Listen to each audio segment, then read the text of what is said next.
Said it before. I mean, it's some big business going on Jake Paul's part, for sure, for him to land that kind of fight, to come from not even a boxing background. You know what I mean? Leave them big guys alone. Stop trolling them, right? But I think that Gervonta, he just ducking Lamont Roach. And I feel like a money grab is a money grab because before this, he said he was going to retire. And now all of a sudden, he fighting Jake Paul. Tension erupted during a live interview when Bill Haney confronted Gervonta Davis about his fight with Jake Paul. Bill didn't hold back, calling the matchup a cash grab and accusing Davis of chasing fame instead of real competition. The exchange quickly grew heated as Haney questioned Tank's legacy, saying real champions fight elite boxers, not influencers. Fans flooded the live chat as both men traded sharp words, turning what was meant to be a normal interview into one of the most viral moments in boxing media. So this is not really about the competitiveness of the fight. It's cloud chasing 101. It's the two biggest names that will sign the same piece of paper to fight each other for a shit ton of money. Because Tank has knockout power, even though he's way smaller. You already know that Jake Paul's going to like push this, like, I'm fighting one of the biggest knockout artists in the game. And then Tank Davis, this is probably the biggest check out there for him. Reports claim that Davis could earn around $100 million for his fight with Jake Paul, one of the biggest payouts in boxing history. While the full details of his contract haven't been confirmed, the amount shows how money-driven this event seems to be. The massive payday supports critics who argue that this fight is more about show and spectacle than true sporting competition. Keep going. Keep going. Even if the sport don't love you in the moment, you still would want to at least be competitive, at least, right? I concur, but I'm also going to be logical, rational, and I have a family. We always talking about this generational wealth that we trying to build for our lineage and all of those things, these key phrases. Yeah. Yo, me being competitive and loving a sport, again, that is damaging to your body, damaging to your brain. We've seen brain trauma, head trauma, all those things from people that participated in the sport. I'm going to get this bag when the bag is presented. But when you at the top of your game, and by bag, he means $100 million if the reports are true. What are you talking about? okay, Yeah, I'm gonna go ahead and okay, I respect that. What? Just to put things in perspective, by bag. With minimal risk. Bill Haney's anger toward Gervonta Davis goes far beyond this single fight. He has often accused Davis and his team of avoiding tough challenges, especially a fight against Devin Haney. Bill believes his son's sharp boxing IQ and clean technique would give Tank serious problems, and that's why the matchup hasn't happened. He has also questioned Davis's opponents, pointing to possible rematches with Lamont Roach Jr., and claiming that Tank avoids real threats. In Bill's view, Davis picks safer fights to stay unbeaten and make the most profit. He is. Mike's a tough dude. I mean, you have to watch what you say to Mike, for sure. He's in for a fight, though. Well, Mike Tyson is 58 years old. Mm-hmm. Jake Paul's 28 years old. Right. There's a 30-year age difference. And Jake Paul's not a weak guy. No. You know, I remember George Foreman. He even talked about one of Jake's punches. He said, yeah, I would have gone to sleep with an overhand right like that. Jake is a heck of an athlete. He's a heck of an entertainer. I've always said that, he might even be the face of the sport of boxing with the moves that he's making, because it's all about making, taking the boxing further and bringing new fans and new eyeballs and those kind of things. So the moves that Jake is making right now to get Mike Tyson in the ring, even at 58, is impressive. Leonard Ellerb, Gervonta Davis's longtime advisor, opened up about Tank's mindset. He revealed that Davis once wasn't ready to fight Lamont Roach because of personal struggles. Tank was mentally and emotionally drained, so he chose to rest instead of forcing himself into another fight. Ellerb reminded fans that Davis isn't just a boxing machine, he's human. He's faced family problems, heavy criticism, and the weight of fame. Taking time to heal, according to Ellerb, was the smartest move Davis could make. When Leonard Ellerby said, to tell you the truth, Gervonta Davis couldn't get up for Lamont Roach. And what does that mean? It means that he could not get inspired, that he was not motivated to fight Lamont Roach, that his mind was not in a place where it was like, yeah, okay, let's get it. And he was going to war with Lamont Roach. He was going through the motions with Lamont Roach during the training camp and could never really get himself motivated to really give the best of himself against Lamont Roach. And that probably affected him during training and during the fight. And that is something that can happen, especially if you really look back on what happened with the Lamont Roach fight and all of the ups and downs about that fight being made. Because first, if you recall, he wasn't supposed to be fighting Lamont Roach. The person he was supposed to be fighting was Vasily Lomachenko. You know, the guy that everybody says that he doesn't want to fight, that he didn't want to fight. Gervonta Davis was up and prepared to fight Vasily Lomachenko. So it shouldn't surprise anybody that if he tries to make a fight with Vasily Lomachenko, that fight doesn't go through. Then he tries to make a fight with Lamont Roach. He can't get the fight done for Houston with Lamont Roach because there was all kind of venue problems and drama going on around Gervonta getting a venue in Houston. So they wind up eventually moving the fight to New York City and pushing it back even further. So not only is it a fight where he didn't just jump out of from his last fight that he had and jump into a fight with Lamont Roach, he got held up. And then also during that period of time, he had to spend some time in jail for a parole violation after I believe that might have been after the Lamont Roach fight. Bill Haney has also criticized Gervonta Davis's behavior online, saying he needs to act more professionally if he truly wants a fight with Devin Haney. Bill stressed that top-level boxing requires smart branding and business sense, noting that Devin brings major commercial value to every bout. Meanwhile, Davis has admitted that boxing wasn't always about glory for him. He started fighting to escape poverty and create a better life for his family. Even after success, he says that survival still fuels him, not luxury. That hunger, he believes, is what makes him dangerous in the ring. And while he's fighting YouTube sensation turned professional boxer Jake Paul, who has 12 wins, 1 loss, no draws, 7 wins by way of knockout, opposed to fighting against the likes of his peers who are well accomplished and superstars in their own right for legacy fights like Shakur Stevenson, like Teofimo Lopez, like Devin Haney, why he's not interested in those fights. And he gets real, right?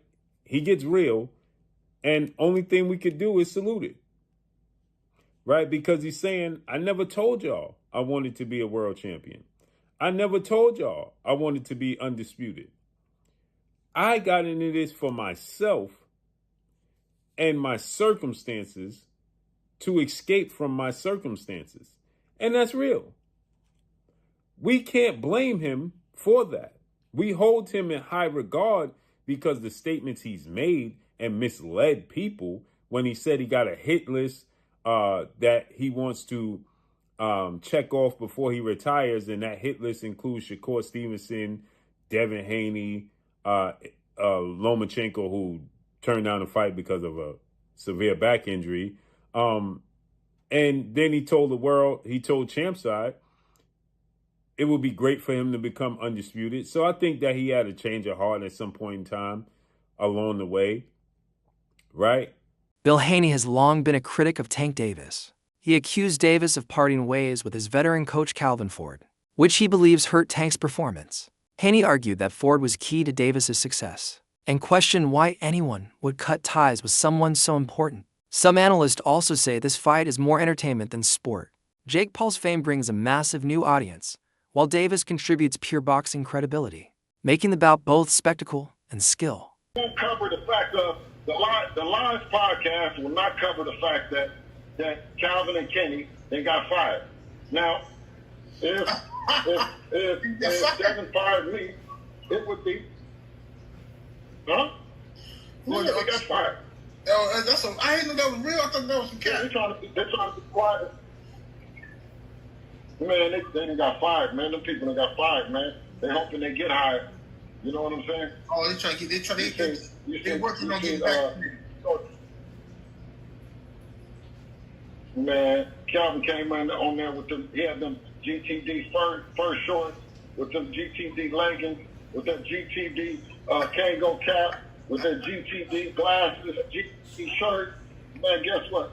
The man gave him a hug, man, and left him in the hallway. And everybody want to act like that they not really. See, they keep that magnifying glass on us, and yeah. The contrast between Davis's championship record and Jake Paul's influencer background has created hype that goes beyond boxing.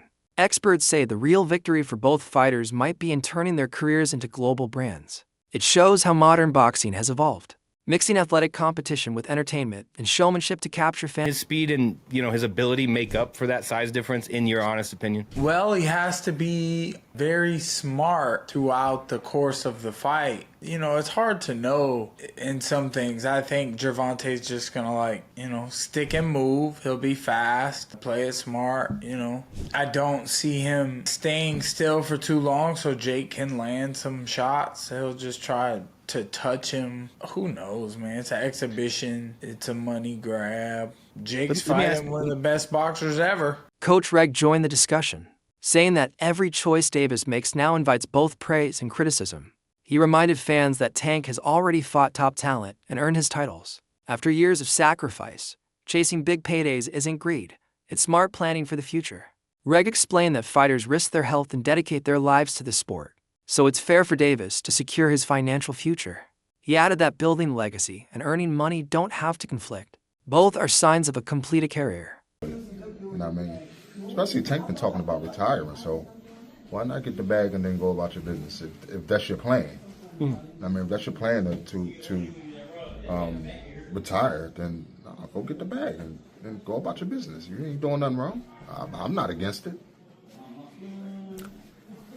You got some people that are very critical of Tank. Does it make sense depending on what you're in boxing for? Because you got some people that want to fight the best. You got some people that want the accolades, the belts, the undisputeds. And you got some people that just came in this game like, look, I'm trying to get my family out of poverty and give us generational wealth. Does it all depend on what you decided to box for?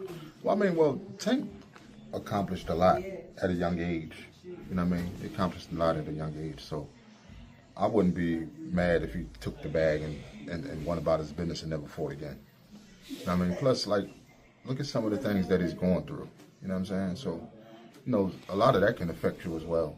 Like when you're trying to be in this game. So I think, get the bag and go. That's your plan. Get the bag and go. For me, of course, I wanted to see him fight Shakur. I wanted to see him fight Devin. Yeah, we all wanted to see him fight. Guess what, bro? Many analysts note that Gervonta Davis has consistently beaten bigger opponents by using skill and patience. Against Ryan Garcia, for example, Garcia had more height, reach, and speed. But Tank stayed calm and waited for his moment. In round 7, he landed a perfect body shot that ended the fight, showing his ability to adapt, control distance, and win through timing rather than size. Emotionally, see if he's rattled. See, when it's all said and done, the whole talking shit goes out the window. Jake's scared. And let me tell you this, too.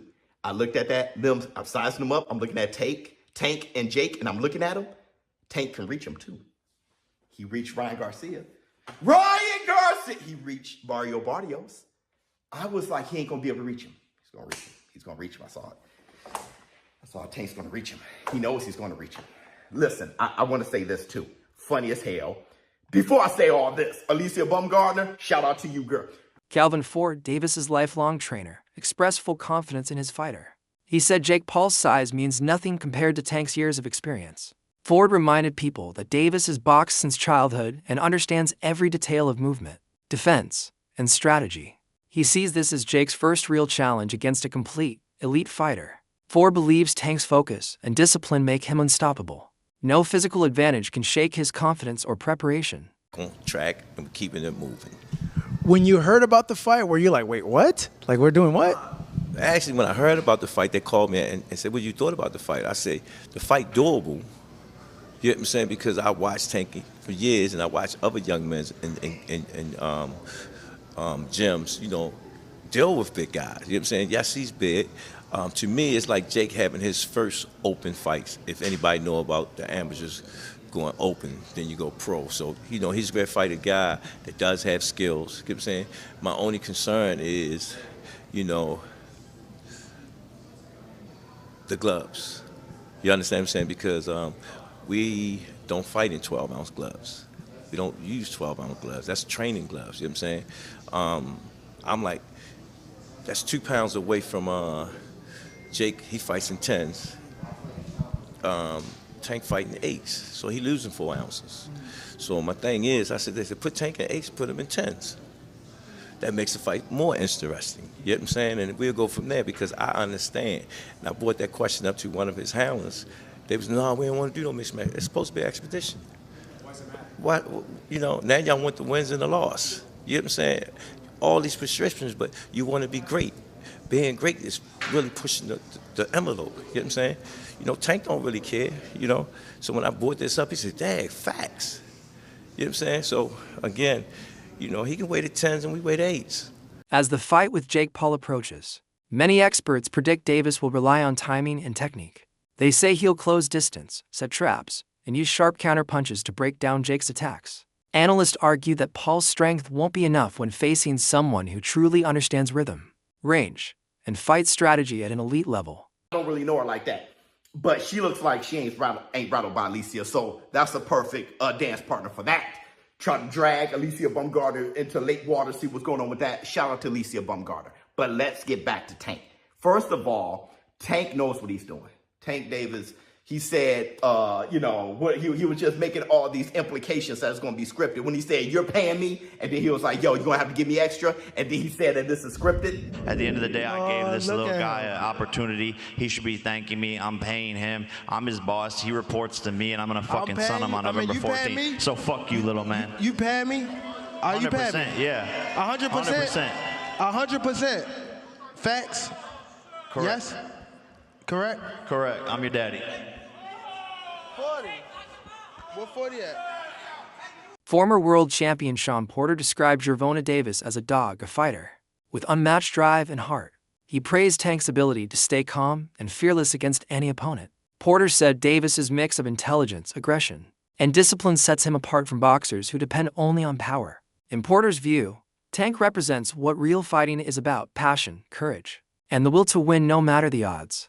And, and the thing that I really appreciate about Tank is he's a dog. That kind of what he just said, you can put them earmuffs up and go at it. Mm-hmm. He kind of will assess you as well, and whatever he needs to do, he'll do it, you know, so. Right. Porter added that what makes Tank special is his ability to focus under pressure. He studies opponents carefully and adapts mid-fight, doing whatever it takes to win. Meanwhile, rumors about Davis possibly retiring after this fight have grown stronger. Insiders say his priorities have shifted. After years of chasing titles, he now values financial freedom most. His team says the huge payday would let him retire on his own terms. Analysts view this as a smart, mature decision, recognizing that boxing careers are short and self-control is key to long-term success. Again, there's nothing wrong with Tank going to get his money, but let's all be clear that that's all the fight is for Tank.